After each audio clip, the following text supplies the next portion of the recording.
किसी महान इंसान ने कहा है, try not to become a man of success but try to become a man of value. और आज एक ऐसी ही शख्सियत हमारे साथ में जुड़ रही है। Is an alumni of GP Birla scholarship programme. Gopinath Patro, অনেক অনেক স্বাগত। কেমন আছো? আমি খুব ভালো আছি। আপনি কেমন আছেন? খুব ভালো আছি গোপীনাথ। যারা এই মুহূর্তে তোমায় দেখছে তাদের জন্য আমি জানতে চাই যে তুমি তোমার জীবনে এখন কোন জায়গায় আছো এবং কি করছো। তো বেসিক্যালি আমি এখন as a project coordinator Jharkhand ঝাড়খণ্ডের ডালটনগঞ্জ সিটিতে পোস্টেড। এখানে আমি জার্মান কোঅপারেশনের সাপোর্টে zero hunger panchayat project overall ঝাড়খণ্ডে চলছে। তো সেটাকে আমি এখানের পালামু অ্যান্ড লাতেহার দুটো ডিস্ট্রিক্ট আছে, সেই দুটো ডিস্ট্রিক্টের প্রজেক্টটাকে লিড করছি। আর এখানে আমার সাথে আমার আন্ডারে 24 জনের টিম আছে। তারা বিভিন্ন ব্লকে পোস্টেড। তো তাদেরকে কোঅর্ডিনেট করা, প্রজেক্টকে একটা আউটকামে নিয়ে যাওয়া, এটা বেসিক্যালি আমার duty. Amazing, congratulations for all the success যেটা তুমি অ্যাচিভ করেছো। কিন্তু আমরা তোমার সাকসেসের আগের গল্প জানতে চাই। কি ছিল জীবনটা তোমার, যদি একটু বলো। তো বেসিক্যালি আমি আমার স্কুলিং কমপ্লিট করেছি আমার গ্রামের স্কুল থেকে, গভর্নমেন্ট স্কুল, নাকড়াখন্দা উচ্চ বিদ্যালয়। অ্যান্ড ওখান থেকে 12th কমপ্লিট করার পর আমি যাই বিশ্বভারতী শান্তিনিকেতনে। সেখানে জিওগ্রাফি অনার্স নিয়ে আমার গ্রাজুয়েশন অ্যান্ড দেন মাস্টার্সও জিওগ্রাফি থেকে কমপ্লিট করেছি।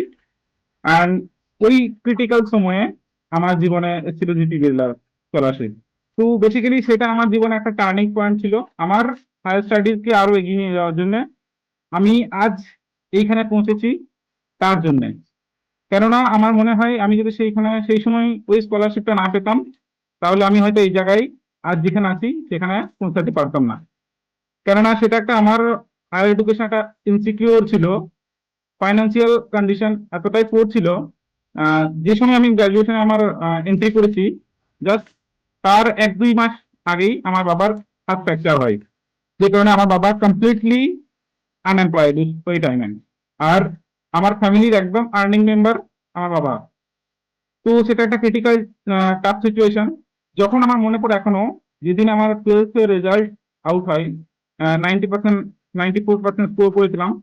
তো সেদিনে আমার বাড়িতে নর্মালি কি হয়, অন্যান্য বাচ্চারা যখন ভালো রেজাল্ট করে বাড়িতে একটা খুশির মেজাজ চলে। তো সেই সময় আমি যখন রেজাল্ট করে বাড়ি ফিরে আসি, তখন আমার বাড়িতে সবাই কান্নাকাটি করতে। এইটা ভেবে যে আমি আগামী দিনে আমার হায়ার স্টাডিজকে কিভাবে কমপ্লিট করবো, কেননা এত ভালো একটা রেজাল্ট নিয়ে আমাকে অবশ্যই একটা ভালো ইনস্টিটিউশনে যেতে হবে, তাহলে আমার এই ক্যারিয়ার গ্রোথটাকে আরো এগিয়ে নিয়ে যেতে পারবো। তো সেখানে এটা একটা ইনসিকিউর অবস্থায় ছিলাম আমি, যে আমি আমার হায়ার স্টাডিজ কিভাবে করবো। তো সেটা নিয়ে কান্নাকাটি চলছিল, নাকি আমার রেজাল্টের খুশি নেই। তো সেটা একটা সিচুয়েশন। তো তারপর যাই হোক, বিশ্বভারতীতে অ্যাডমিশন হয়। সেই সময়ে বিড়লার অ্যাপ্লিকেশন করি।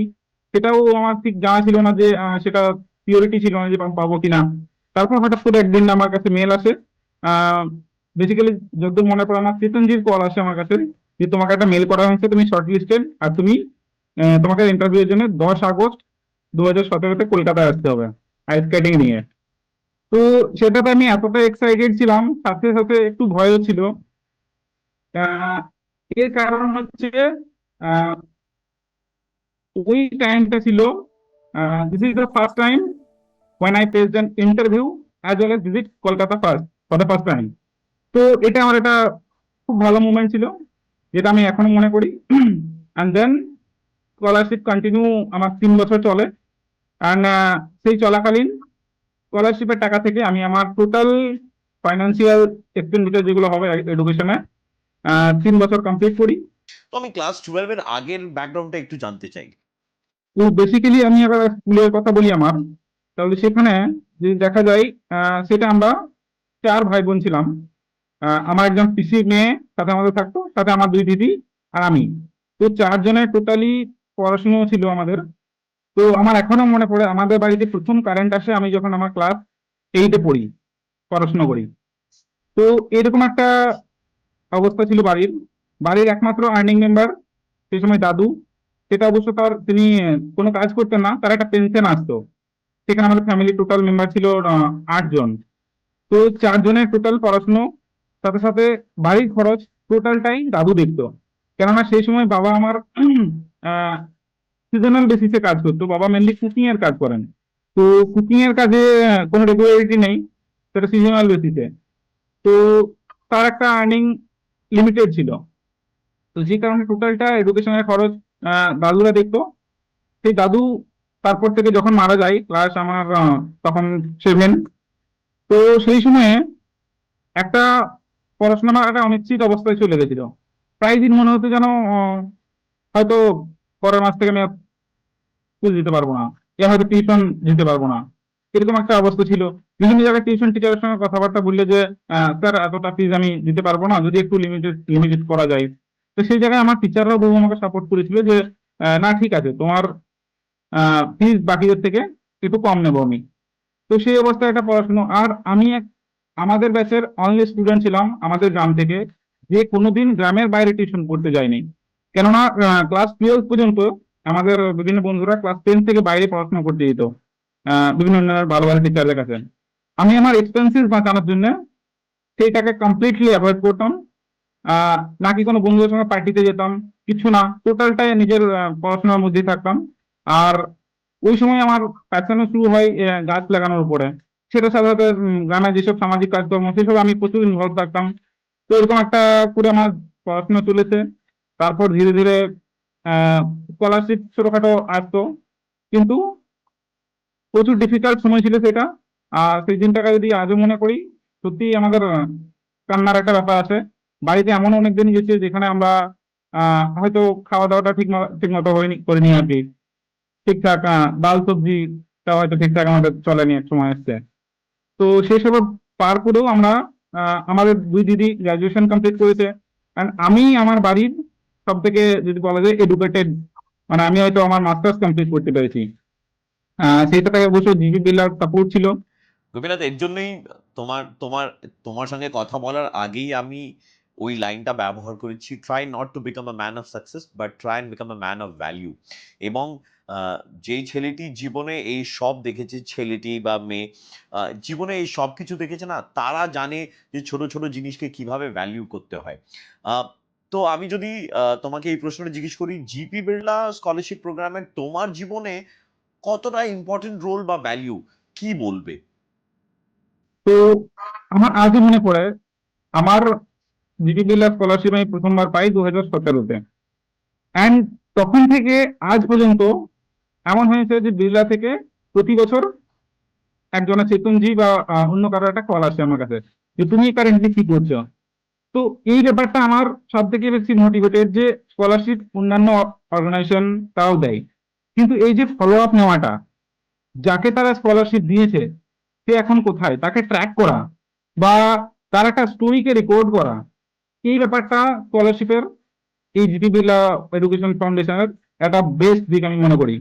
কেননা আহ, এই স্কলারশিপটা আমার জীবনে অনেক বেশি প্রভাবশালী, অনেক ইম্প্যাক্ট ফেলেছে। সেটা যদি আমি আমার ব্যাক দিনে যাই তখন আমি সেটাকে খুব ভালোভাবে বুঝতে পারি। কেননা আমি সেই সময় এমন এক মনে করে স্কলারশিপটার এক একটা টাকা একদম যে জায়গায় আমার নেসেসিটি সেই জায়গায় ইউজ করেছি। কোনো লাক্সারি ছিল না তার মধ্যে। আর টাকার ভ্যালুটা আমি সেই সময় থেকে বুঝতে শুরু করি, যে এক একটা টাকা আমি কিভাবে ইউটিলাইজ করবো আমার জীবনে, কোনটা আমার জন্য এফেক্টিভ সেই জায়গাতে ইউজ করা টাকাটা, আর কিভাবে আমি আমার হায়ার স্টাডিজ এর যে গোলটা সেটাকে আগে নিয়ে যাব। তো কমপ্লিটলি এই পুরো জিনিসটা ফাইন্যান্সিয়াল ম্যানেজমেন্ট যেটা ছিল, এই স্কলারশিপটা না এলে হয়তো আমি বুঝতে পারতাম না। তো গোপীনাথ, যখন তুমি স্কলারশিপটা পাও তখন তোমার বাড়িতে কি প্রতিক্রিয়া ছিল, লোকেদের বাড়িতে কি রিয়াকশন ছিল যখন তারা জানতে পারলো যে আর গোপীনাথের পড়াশোনা নিয়ে আমাদের চিন্তা ভাবনা করতে হবে না? এক্স্যাক্টলি এই সিচুয়েশনটাই ছিল, যে যখনই তারা দেখলো আর কি যে হ্যাঁ স্কলারশিপটা পেয়েছে আর এর অ্যামাউন্টটা এরকম, তখন বললো যে হ্যাঁ তাহলে যাক, একটা সত্যি নিঃশ্বাস তারা ফিরলো যে এর পড়াশোনার খরচটা পুরোটা চালিয়ে নিতে পারবে। আর তাদের বাড়ির লোকের আমার উপর যথেষ্ট ভরসা ছিল যে সেই একটা টাকাও বাজে খরচ করবে না, এইটুকু ভরসা তাদের ছিল। আর আমি তাদের সেই ভরসাটাও রেখেছিলাম। আর সাথে সাথে আমার পাড়া প্রতিবেশী আরো যারা ছিল, অন্যান্য ভাইরা, তারা বলছিল যে হ্যাঁ কিভাবে তুমি পেলে, সেটা সম্পর্কে অবশ্যই বলো। তো আমি তারপরে আরো 2-3 জনকে ফর্ম ফিল আপ করিয়েছিলাম ওর। তো ওর মধ্যে একজন পেয়েও ছিল। তো এইভাবে আর কি তাদেরকে মোটিভেট করতে পেরেছিলাম, আর আমার নিজের ক্যারিয়ারটাকে এই জায়গায় নিয়ে এসেছি। গোপীনাথ, কোনোদিন কি ভেবে দেখেছো যদি এই স্কলারশিপ প্রোগ্রামটা না হতো তোমার জীবনে, তাহলে কি হতো? কোনোদিন কি এই চিন্তা ভাবনাটা এসছে মাথায়? আহ, যেটা আমি মেনশন করলাম যে যদি আমি আমার লোকাল কলেজে পড়তাম, স্কলারশিপ না হলে হয়তো বিশ্বভারতীতেও আমার খরচ চালানো সম্ভব হতো না। কেননা বিশ্বভারতী সেন্ট্রাল ইউনিভার্সিটি হলেও তার একটা এক্সপেন্ডিচার অনেক আছে, মেসের এক্সপেন্ডিচার, একাডেমিক ফিজ, ওইখানে যে থাকার খরচ, খাওয়ার খরচ, তো সেটা একটা হিউজ এক্সপেন্ডিচার। আর যদি স্কলারশিপ না হতো তাহলে হয়তো আমার মনে হয় আমি বিশ্বভারতীতে আমার পড়াশোনাটা কমপ্লিট করতে পারতাম না, আমাকে আমার লোকাল কলেজে পড়তে হতো। আর লোকাল কলেজে পড়তে হলেও আমি দেখতাম যে আমার বিভিন্ন বন্ধুরা যারা এই কলেজে পড়াশোনা করেছে তারা আজ কোন জায়গায় আছে। কেননা কলেজের কোনো দোষ নেই, ওইখানে একটা যে এনভায়রনমেন্ট আছে, পড়াশোনার যে এনভায়রনমেন্ট, সেটা অবশ্যই বিশ্বভারতীতে বেটার ছিল একটা তো আমাদের লোকাল কলেজে। তো সেটা একটা ম্যাটার ছিল। আর স্কলারশিপ না পেলে আমার ভাবতে অবাক লাগে যে আমি আজকে কোথায় পৌঁছাতাম। তো এটা একটা তো সিচুয়েশন। তোমার এটা মনে হয় যে এই স্কলারশিপ প্রোগ্রামটা শুধু একটা স্কলারশিপ প্রোগ্রাম নয়, আম, কেউ যখন তোমায় সাপোর্ট করছে, হেল্প করছে, তোমারও রেসপন্সিবিলিটি বেড়ে যায় যে now there is someone who supporting me, এবং আমাকে আহ, ওকে একটা আনসার দিতে হবে। I am answerable to them, and that makes you responsible human being. কি মনে হয়? ডেফিনেটলি। কেননা এটা তখনই বুঝতে পারি, এটা আমি তখনই রিয়েলাইজ করতে পারি যে এটা জিপি বিড়লা একটা মিশনের মতো দেখে। কেননা এটা আমি মনে করি যে জিপি বিড়লা আমাকে এটা এনশিওর করেছিল যে you just concentrate on your study. তো তুমি তোমার স্টাডির উপরে কনসেন্ট্রেট করো, তোমার ড্রিমকে ফুলফিল করার জন্য আমরা তোমার সাথে আছি, এটা একটা এনশিওর করেছিল। আর এর সাথে সাথে যেটা আপনি বললেন কি রেসপন্সিবিলিটি, তো অবশ্যই সেটা আমার উপর এসেছিল যে এমন একটা অর্গানাইজেশন, এমন একটা ফাউন্ডেশন যারা আমাকে এভাবে সাপোর্ট করলো, তো ইন রেসপন্স আমি ওদেরকে ব্যাক কি দিতে পারবো।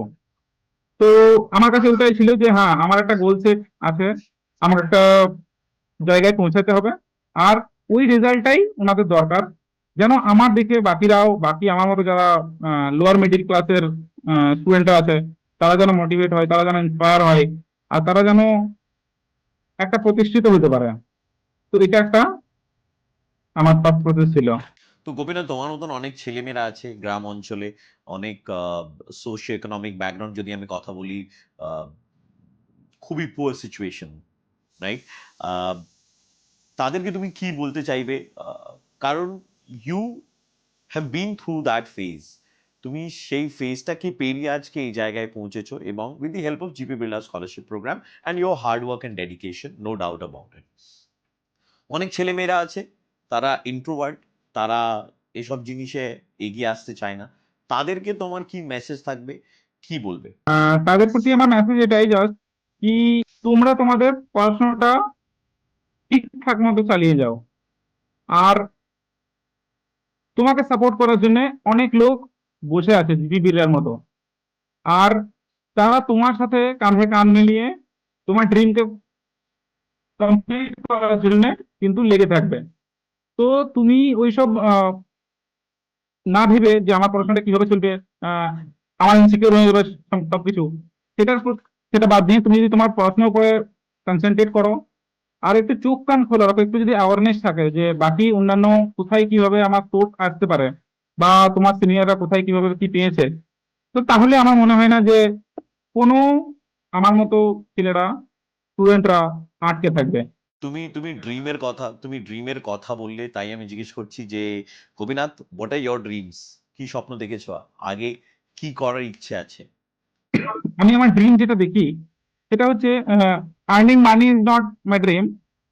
আমার ড্রিম হলো কি যেগুলো মেনলি ইন্ডিয়া রিমোটেস্ট এরিয়াতে যে আন্ডার প্রিভিলেজ সোসাইটি আছে, যে under privilege community, mainly tribal community আছে, এদেরকে সার্ভ করা ডিফারেন্ট অ্যাসপেক্টে, in terms of health, in terms of their education, in terms of their livelihood, এই সারা অ্যাসপেক্টের সঙ্গে আমি অ্যাসোসিয়েট হয়ে আমি আমার ক্যারিয়ারকে আগে নিয়ে যেতে চাই।